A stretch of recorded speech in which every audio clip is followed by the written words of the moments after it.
ঘুমোবো আমি, ঘুমোবে তুমি, গল্প শোনাবে ঘুম পড়ি। হালকা আলো, চোখ বন্ধ, চলো একটা গল্প শুনি। রাতের গল্প বাংলায়। আজকের গল্প নতুন পুতুল। এক দেশে এক রাজার কাছে এক পুতুল কারিগর কাজ করত। সে কেবল পুতুলই তৈরি করত। সে যা সব পুতুল বানাতো সেগুলো রাজবাড়ির মেয়েদের খেলার জন্য। অন্য কোনো জায়গায় সে পুতুল বিক্রি করতো না, শুধু রাজার জন্যই সে পুতুল তৈরি করত। বছর বছর রাজবাড়ির আঙ্গিনায় মেলা বসতো। সেই মেলায় অনেক কারিগরি আসতো, কিন্তু সকল কারিগরি ওই গুণীকে প্রধান মান দিতেন। তখন ওই কারিগরের বয়স প্রায় 4 কোটি। বৃদ্ধ বয়স হলে কি হবে, দক্ষতা তার অপরিসীম। রাজবাড়ির আঙ্গিনায় এবছরও মেলার আয়োজন করা হলো। নতুন নতুন কারিগররা এলো। একজন নতুন কারিগর এসেছিল, নাম কৃষাণলাল। দেখতে খুবই সুন্দর, বয়সও তার কম। পুতুল গড়ার কায়দাটাও কিছুটা আলাদা।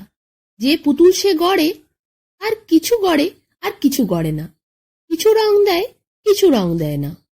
তার বানানো পুতুলগুলো সব পুতুলের থেকে আলাদা। কিছুটা রং নেই পুতুলে, কিছুটা পুতুলটা গড়াও আছে, কিছুটা বাকি।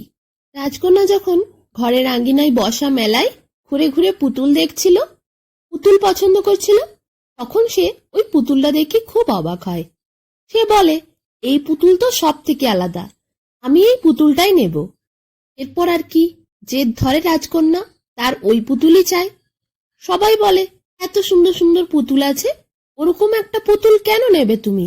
ওই পুতুলে ঠিক করে না রং দেওয়া আছে, কোথাও রং আছে কোথাও রং নেই, না ঠিক করে গড়ে দেওয়া হয়েছে, কোথাও গঠন ভালো কোথাও খারাপ, কোথাও পুরো গঠনটা তৈরিই করা হয়নি। কিন্তু রাজকন্যার তাতে কিছু এসে যায় না, এসব কথা সে শুনেও শোনে না। তার জেদ, সে ওই পুতুলই নেবে। এরপর আর কি, রাজকন্যা ওই পুতুলই নিল। এরপর রাজকন্যা যেই কারিগরের পুতুল পছন্দ করেছে সেই পুতুল দেখার জন্য আর সেই কারিগরকে দেখার জন্য দলে দলে লোক ভিড় করতে থাকলো। বুড়োর দোকানে আর কেউ গেল না। এইভাবে সেই মেলার সর্দার হয়ে উঠল ওই কারিগর। রাজকন্যার পছন্দ করা পুতুল যে কারিগর বানিয়েছে তারই দাম বাড়ল। বুড়োর দিকে আর কেউ তাকায় না। 2-3 বছর পার হয়ে গেল। দেখতে দেখতে সবাই বুড়োকে ভুলেই গেল। কৃষাণলাল হলো রাজবাড়ির পুতুল হাটের এখন প্রধান। এদিকে বুড়োর মন ভাঙল। বুড়োর দিনও চলছিল না। শেষকালে তার মেয়ে, যার বিয়ে হয়ে গেছিল, সে এসে বলল, তুমি আমার সাথে চলো, ওই বাড়িতে থাকবে তোমার জামাইয়ের সাথে। জামাই আর মেয়ে বুড়োকে নিয়ে গেল।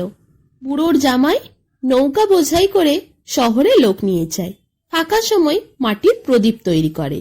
মেয়ের বাড়িতে বুড়ো মোটামুটি যত্নেই ছিল। ভালোই দিন কাটছিল বুড়োর, কিন্তু মনে শান্তি ছিল না। তবু বুড়ো সেখানে নতুন জায়গাগুলো ঘুরে ঘুরে দেখত। কখনো বা ফাঁকা মাঠে গাছের তলায় বসে কি একটা চিন্তা করত। বুড়োর এক নাতনি ছিল। একদিন বুড়োর নাতনি জানতে পারলো বুড়ো খুব ভালো পুতুল বানাতো। 3-4 বছর হলো বুড়ো কাজ ছেড়ে দিয়েছে।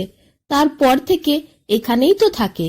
তাই নাতনি একদিন জেদ ধরলো, বলল, আমাকে একটা পুতুল গড়ে দাও তো, আমি খেলবো।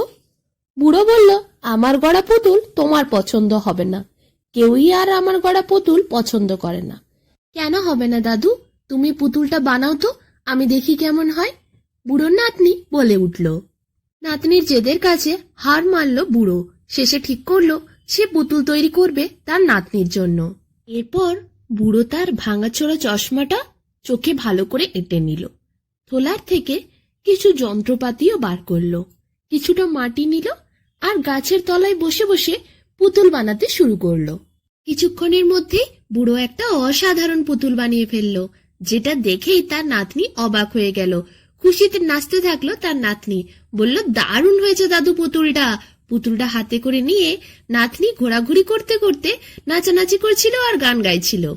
বুড়ো দাদু, সে তো নাতনির এত খুশি দেখে আর পুতুল পছন্দ হয়েছে দেখে খুবই আনন্দিত হলো। এরপর তার নাতনি বলে উঠল, দাদু, তুমি এত সুন্দর পুতুল বানাতে জানো, তাহলে আরো কিছু পুতুল বানাও না, আমরা বাজারে বিক্রি করব, ভালো পয়সা পাবো। তখন বুড়ো দাদুর মুখটা আবার কেমন হতাশ হয়ে গেল। সে বলল, করতাম তো আগে, আগে আমি পুতুল বিক্রি করতাম। এরপর ওই ছোট্ট নাতনি বুড়োকে বলল, কই আমি তো তোমাকে কোনোদিন পুতুল বিক্রি করতে দেখিনি, এখন করো না কেন? দাদু বলল, আগে তার পুতুল সবাই পছন্দ করত, কিন্তু এখন রাজবাড়িতে নতুন কারিগর এসেছে, তার পুতুলই সবাই পছন্দ করে, বুড়োর পুতুল আর কেউ পছন্দ করে না। তার নাতনি বলল, হতে পারে নাকি, এত সুন্দর পুতুল পছন্দ করবে না? তাও আবার হয়? তুমি আমাকে কয়েকটা পুতুল বানিয়ে দাও তো, আমি যাব রাজবাড়ির মেলায়, দেখবো কেমন লোকে পুতুল না কেনে। এরপর আর কি, নাতনির কথা রাখতে বুড়ো শেষে পুতুল তৈরি করলো। 10-12টা পুতুল নিয়ে তার নাতনি গেল রাজবাড়ির মেলায় পুতুল বিক্রি করতে। সন্ধ্যের পর বুড়োর নাতনি বাড়ি ফিরল, হাতে অনেকগুলো সোনার মোহর নিয়ে। তার মাকে দিয়ে বলল, এই দেখো দাদুর পরিশ্রমের টাকা, এগুলো দাদুকে দাও। বুড়োর মেয়ের পর সেই টাকাগুলো বুড়োকে দেখালো আর বলল, বাবা তোমার সব পুতুল বিক্রি করেছে তোমার নাতনি, এই দেখো কত টাকা এনেছে। বুড়ো ভীষণ খুশি হলো। বুড়ো তো অবাক হয়ে গেল, কি করে পুতুল বিক্রি হলো সে তো বুঝতেই পারল না। কিন্তু নাতনি বুড়োকে বলল, দাদু তুমি রোজ আমায় পুতুল বানিয়ে দেবে, আমি বিক্রি করব রাজবাড়িতে গিয়ে। এরপর বুড়ো বেশ কিছুদিন সুন্দর সুন্দর পুতুল বানালো, আর তার নাতনি গিয়ে পুতুলগুলো বিক্রি করে ভালো টাকা নিয়ে এলো। ভালো পুতুল বিক্রি হচ্ছে দেখে এরপর বুড়ো মনে জোর পেল, আরো সুন্দর সুন্দর পুতুল বানালো। নাতনিও বেশ ভালো বিক্রি করতে পারলো। দেখতে দেখতে 4-5 বছর হয়ে গেল। নাতনি প্রতিদিন যায় আর পুতুল বিক্রি করে, আর বুড়ো পুতুল বানিয়ে রাখে। এইভাবে বেশ ভালো টাকা আসছিল। এইভাবে কিছুদিন চলার পর ভালো টাকা আসার জন্য তারা ধনী হয়ে ওঠে, তাদের অবস্থা আবার ফিরে যায়। বুড়োরও কাজে ভীষণ মন। বুড়োর নাতনি, মেয়ে, জামাই সবাই খুব খুশি। একদিন বুড়োর কি মনে হলো, নাতনিকে ডেকে বলল, আচ্ছা তুই এত পুতুল প্রতিদিন কি করে বিক্রি করিস? আগে তো রাজবাড়িতে আমার পুতুল বিক্রি হচ্ছিল না, নতুন কারিগর এসেছিল তার পুতুলই তো বিক্রি হতো। সে বলল, দাদু আমি একটা বুদ্ধি প্রয়োগ করেছি, তারপর তোমার পুতুলগুলো এইরকম ভাবেই চরম দামে বিক্রি হচ্ছে। দাদু, পুতুল বিক্রি করতে যারা আসে তারা তো সবাই বাজারে পুতুল সাজিয়ে বসে থাকে, কিন্তু আমি তো ওদের মতো পুতুল সাজিয়ে বসে থাকি না, আমি পুতুলগুলোকে দড়ি বেঁধে নাচ করাই, সেগুলোই তো ছোট ছোট ছেলেরা দেখতে আসে, ভিড় জমায়, রাজকন্যারাও আসে তো। এইভাবেই তাদের পুতুলগুলো খুব ভালো লাগে, পুতুল নাচ দেখতে দেখতেই তারা পুতুল পছন্দ করে ফেলে। নাতনির বুদ্ধি দেখে দাদু ভীষণ খুশি হয়। এইভাবে আরো কয়েক বছর পার হয়। রাজবাড়ির বাজারে কিষানলালের বিকৃত হয়, কিন্তু এখন তাকে টেক্কা দেওয়ার মতো আরেকজন মেয়েও এসেছে, যার দিন প্রতিদিন বিক্রি আরো বেড়েই চলেছে। কিষানলাল খোঁজ নেয়, একটি মেয়ে বাজারে প্রতিদিন আসে পুতুল বিক্রি করতে। তার পুতুল খুব সুন্দর, সে পুতুল নাচ করেও দেখাতে পারে, তাই জন্যই তার দোকানে খুব ভিড়।